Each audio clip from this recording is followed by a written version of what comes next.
Hey everyone, welcome back to Corporate Decoder, the place where we take a peek behind the curtain and see if the Emperor is wearing any clothes.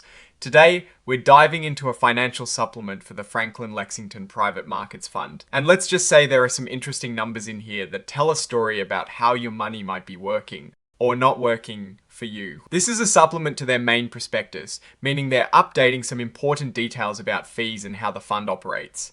Think of it like a software update for your investments, but instead of new features, it is about the costs and potential earnings. Now, let's get straight to the juicy part, the fees. This table lays out what you might pay when you buy or sell shares.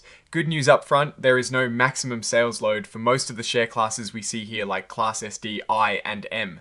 That is a relief not having to pay a big chunk right when you invest. But here is where it gets a bit tricky. There is a maximum early repurchase fee of 2.00%. This means if you decide to sell your shares before you've held them for a full year, the fund can charge you a fee of up to 2% of what you are selling. So if you need your money back quickly, you are going to lose a piece of it. This fee is designed to encourage investors to stay invested for the long haul and to protect the remaining shareholders. Now let's talk about the ongoing costs of just holding onto your investment. This next table shows the estimated annual operating expenses.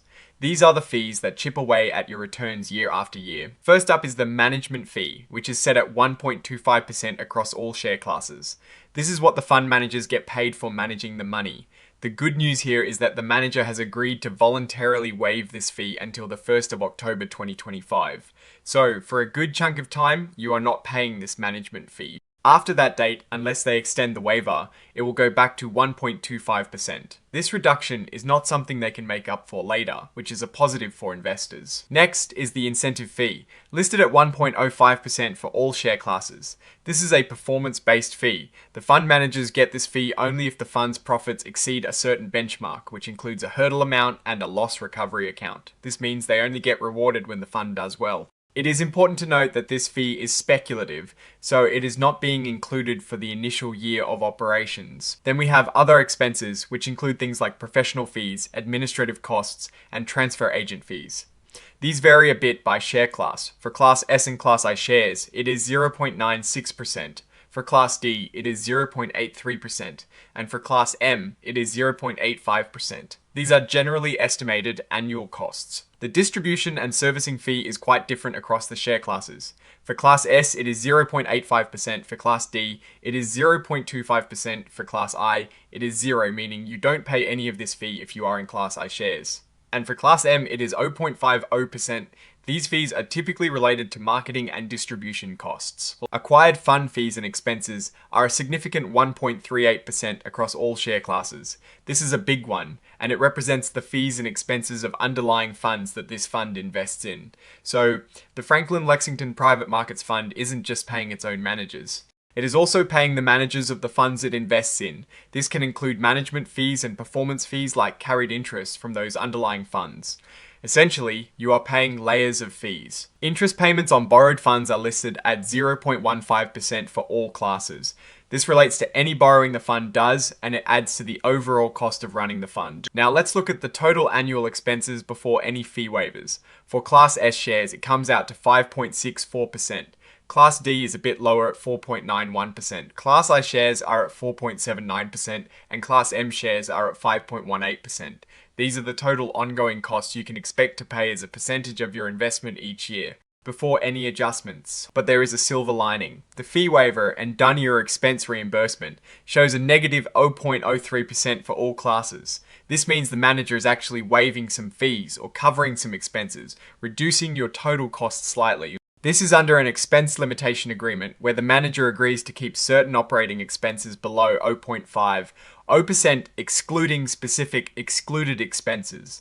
And importantly, the fund can repay the manager for these waived fees later, but only if it doesn't push the total expenses above the original limit. After these waivers, the total annual expenses after fee waiver and on your expense reimbursement become 5.61% for Class S, 4.88% for Class D, 4.76% for Class I, and 5.15% for Class M.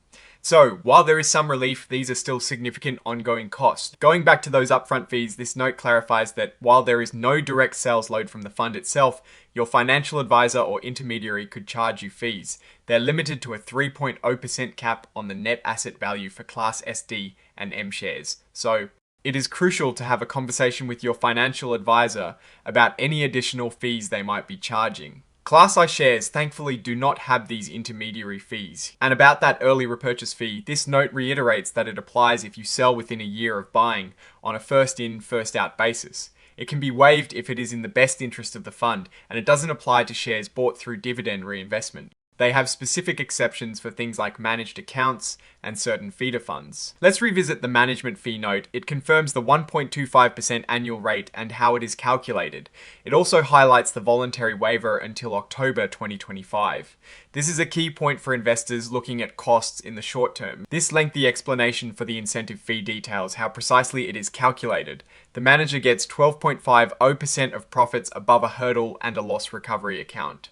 It is a common structure for performance fees, aiming to align manager incentives with investor success. This explanation for acquired fund fees and expenses is really important for understanding where your money is going.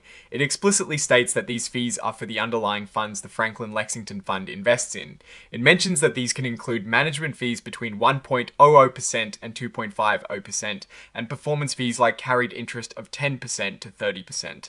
You are essentially paying for professional management at multiple levels. And for other expenses, this note clarifies they cover the various operational costs of the fund itself, from setting it up to ongoing administration. This final note on the expense limitation agreement is key. It details the manager's commitment to cap certain operating expenses at 0.50% annually, excluding a list of excluded expenses. This is a safeguard for investors, but it is important to remember what is not included in that cap. Like the acquired fund fees, which are substantial, the manager can recoup waived expenses within 36 months, and the agreement has an initial 1-year term that can be extended.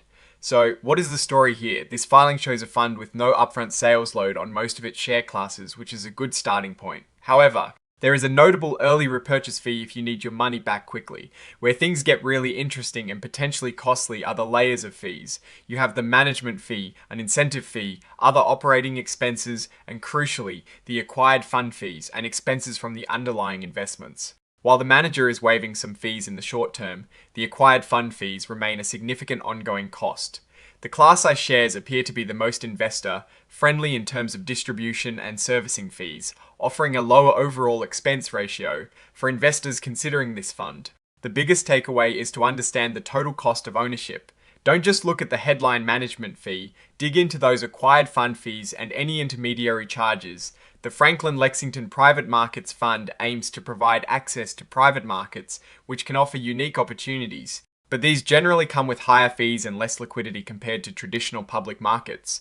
In my view, the fund's direction is clear. It wants to attract long-term investors who understand and can tolerate the costs and illiquidity associated with private market investments. The strengths lie in the lack of upfront sales loads for many classes, and the short term fee waivers. However, the key weaknesses are the considerable layers of acquired fund fees and the early repurchase penalty. A notable risk for investors is the potential for these underlying fees to fluctuate, impacting overall returns. The opportunity, of course, lies in the potential for private markets to outperform public markets. But this is far from guaranteed. Ultimately, this filing tells us that transparency around fees is paramount. While the fund is upfront about its cost structure, the complexity of multiple layers of fees means investors need to do their homework. Class I shares seem to offer the best value if you qualify and are looking for minimal distribution costs. Alright, that is our breakdown of this Franklin Lexington Private Markets Fund filing. What is your take on these numbers and what they signal for the company's future? Do these fee structures give you pause, or do you see the value in the strategy? Drop your thoughts in the comments if this analysis was valuable. Hitting that like button really helps, and subscribe for more deep dives. Don't forget to check out the Discord in the description for more exclusive content and discussions. Thanks for watching, see you next time.